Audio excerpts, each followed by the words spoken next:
No vídeo de hoje nós vamos falar sobre produtos de tecnologia que infelizmente não deram muito certo, né, ao longo do tempo. Bom, alguns deles foram erros gritantes. Eu acho que você conhece alguns desses produtos. O primeiro dessa lista é o Spectacles.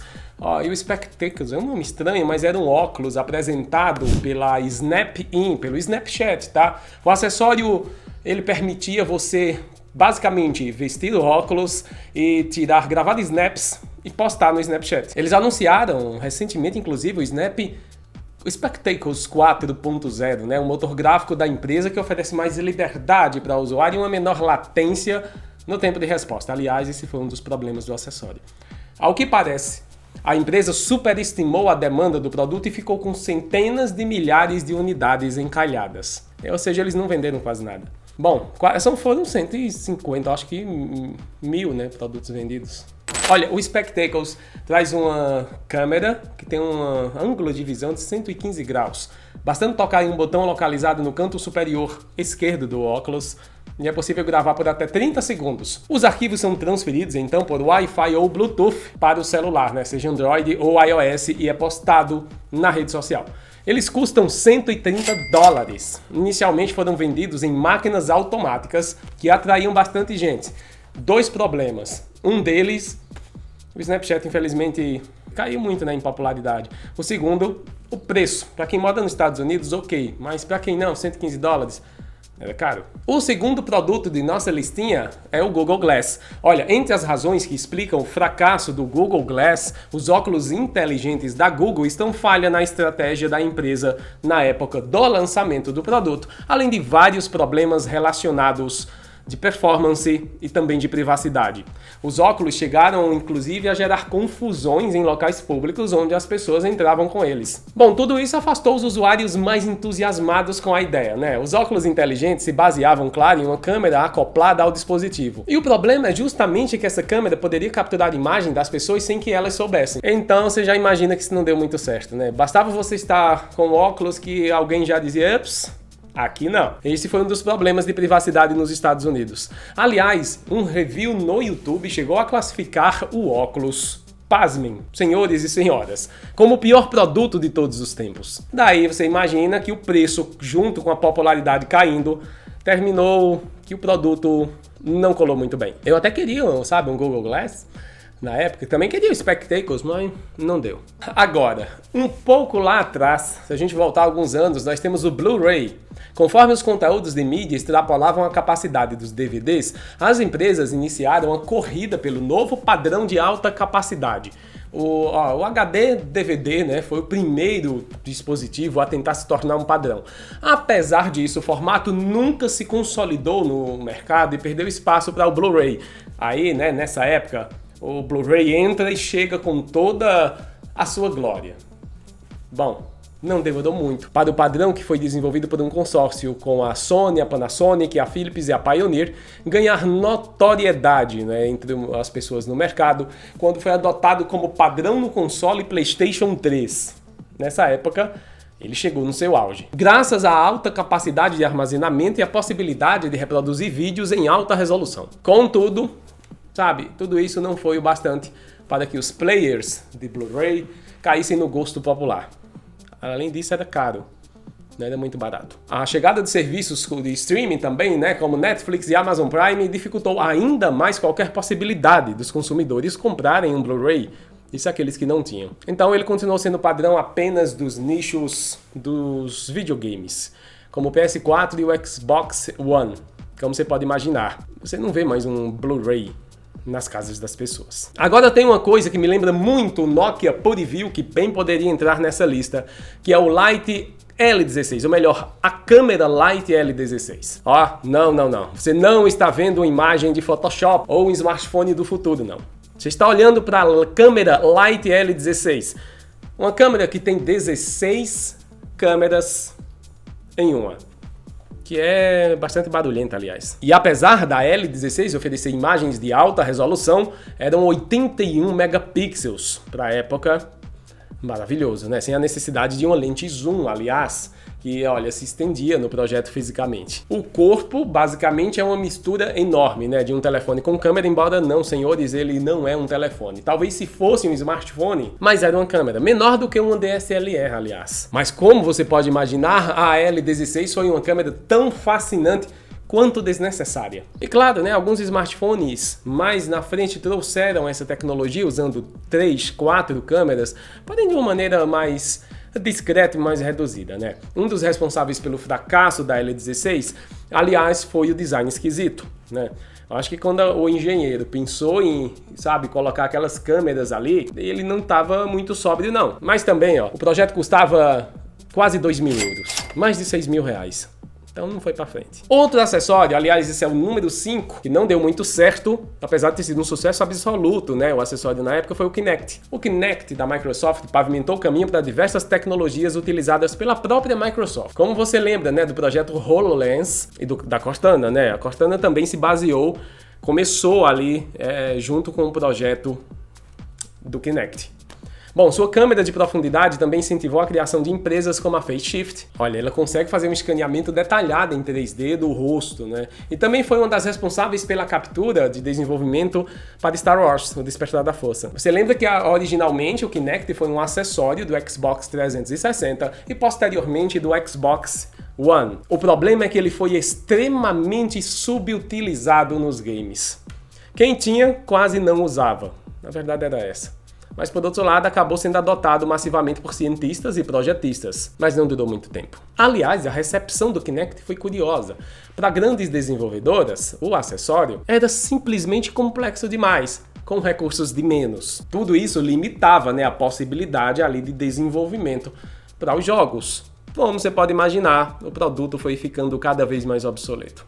Bom, os jogadores também não se sentiam muito atraídos com esses jogos, que só eram joguinhos mais básicos, né? Até tinha um joguinho de tênis, meio legal, lembro, mas um game de tiro, por exemplo, não dava pra jogar com ele naquele formato, né? Eu até me lembro que eu joguei o meu fora. Bom, outro produto também da Microsoft foi o Zune. Eu não sei se você lembra, mas o Zune era um player que foi lançado e fez pouco sucesso, né? Tanto na imprensa quanto nas prateleiras. Ele concorria diretamente com o iPod ali da Apple, né? A Microsoft ainda chegou a lançar 3 gerações do produto, o consumidor insistia em preferir o iPod, aliás, porque o da Microsoft era tanto esquisito, era um pouquinho grande demais, na minha opinião. Assim, alguns anos depois, em 2011, o produto terminou sendo descontinuado. No ano seguinte, a Microsoft anunciou a retirada da linha de produto das suas prateleiras.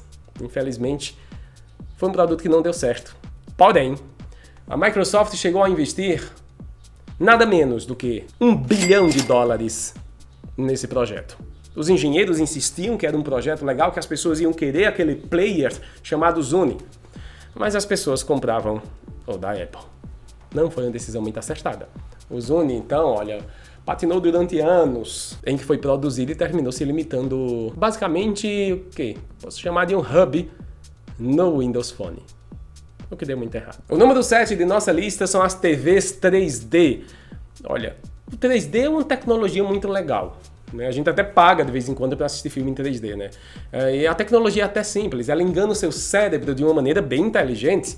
Primeiro, é preciso lembrar que as imagens em 3 dimensões são exibidas em 2 pedaços, parte do olho esquerdo e parte no olho direito. Daí você coloca aquele óculos, né, 3D, e com o óculos as imagens elas são endireitadas. Digamos que a visão é corrigida e você tem a sensação que o produto ou o que está aparecendo ali na telinha está saindo realmente da tela, chegando perto de você.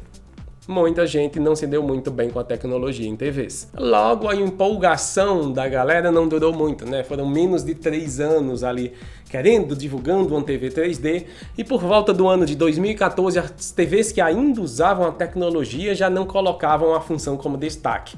Nenhuma empresa dizia, olha, essa TV é 3D. Não, até tinha tecnologia, sabe? Mais secundária. E as marcas já não levaram mais, nos anos seguintes, as TVs 3D para CES. Já não tinham muito espaço para o 3D no mercado. Olha que uma boa parcela do mercado ainda era de aparelhos que rodavam a tecnologia, hein?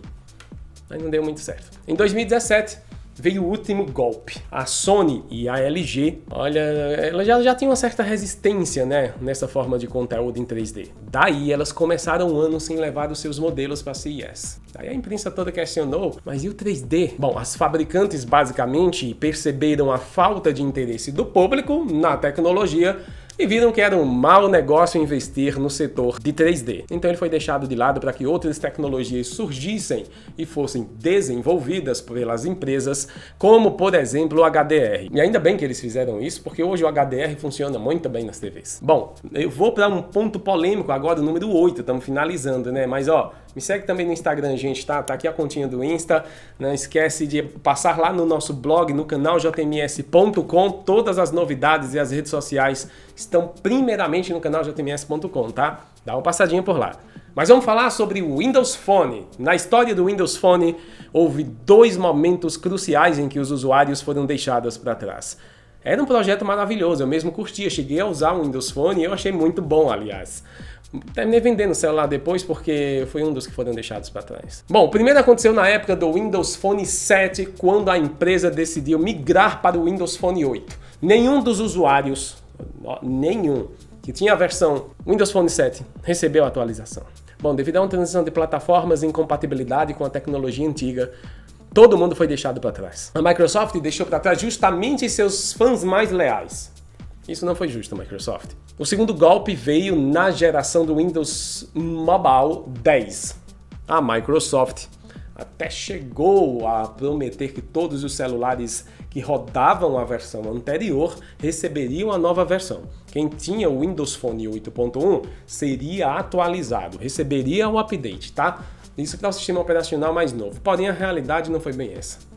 Muita gente, novamente, foi deixada para trás. Bom, nesse momento o mercado de Android e iOS já estava totalmente maduro, a migração para as plataformas começou a ser estabelecida e se mostrou uma opção mais viável para os consumidores que não queriam ser mais deixados para trás. Tanto o Android como o iOS chegava com a promessa de atualização maior, né? Então esse sim foi um dos motivos da queda do Windows Phone, embora não seja o único, né? A falta de apps também causou muita frustração. O nosso penúltimo produto dessa lista é sim o Internet Explorer. Ele foi um dos navegadores mais usados, né, em todo o mundo, sabe? Porque vir casado ali com o sistema Windows, eu lembro que na época, lá no Windows 95, 95% da fatia de mercado era o Internet Explorer. Todo mundo usava ele, entre os anos de 2002 e 2003. Eu usava ele, mas já usava o Mozilla também na Firefox. Bom, o Internet Explorer 11, que é a versão mais atualizada e segura e estável do navegador, foi a mais utilizada na época de concorrência. No ano de 2015, onde já tinha vários players no mercado, né? Inclusive o Chrome, mesmo assim o Internet Explorer 11 era o melhor de todos. Mais seguro, mais atualizado, top. Mas, claro que teve erros, né? Só quem era programador como eu sabia qual o pesadelo de fazer um site ser exibido no Internet Explorer, pelo amor de Deus. A gente fazia um site e ele funcionava bem em todas as plataformas. Mozilla Firefox, funcionava no Opera, funcionava em todos os navegadores. Quando ia para o Internet Explorer, meu amigo, era uma dor de cabeça muito grande. Aí começava o pesadelo. A galera foi se revoltando com o Internet Explorer. Mais de 1000 pessoas trabalhavam na época no desenvolvimento dele na Microsoft, tá? E mesmo assim o negócio ia piorando a cada atualização. Esse gráfico que você vê na telinha, inclusive, fala por si só, mostrando a queda brutal do Internet Explorer ao passar dos anos, enquanto o Google Chrome crescia constantemente. Claro, uma parte disso por causa da popularidade do Android, né? Caso o Windows Phone tivesse dado certo, né? A Microsoft não tivesse errado ali. Bom, em último lugar, nós temos o Cyberpunk 2077. Bom, os problemas, né? Não é apenas um do Cyberpunk 2077, são muitos. Vão desde os milhares de bugs encontrados até a queixas de funcionários sobre a prática de crunch. Olha, o jogo prometia tanto, mas tanto que chegou a ser o mais esperado e talvez por causa dessa grande espera houve muita frustração. Os funcionários reclamavam de horas e horas extremas no desenvolvimento do jogo. Muitas ocasiões de marketing também causaram desconforto em algumas pessoas ligadas ao jogo. Foram tantos problemas que uma ação judicial de classe, quando várias pessoas e grupos se unem em prol de uma causa, foi levantada. Daí você imagina que não deu muito certo para a desenvolvedora. Daí começaram pessoas querendo seu dinheiro de volta. Foi muita gente, porque tinha muito problema realmente o jogo, né? Isso atormentou muitos jogadores na versão para os consoles do Cyberpunk do 2077. Sabe, como resultado, Sony e Microsoft ofereceram reembolso para os jogadores que adquiriram o título. Daí não deu mais para segurar, né? Ele já nasceu com os dias contados. Olha, o vídeo de hoje vai ficando por aqui. Me conta se você usou alguma dessas tecnologias, ou pelo menos quis usar, ou se você lembra de mais alguma, né, que já nasceu aí com os dias contados e não deu muito certo, e qual o motivo, tá? Deixa nos comentários, tá aqui embaixo, e a gente se vê como sempre no próximo vídeo. Até logo então, grande abraço. Tchau, tchau.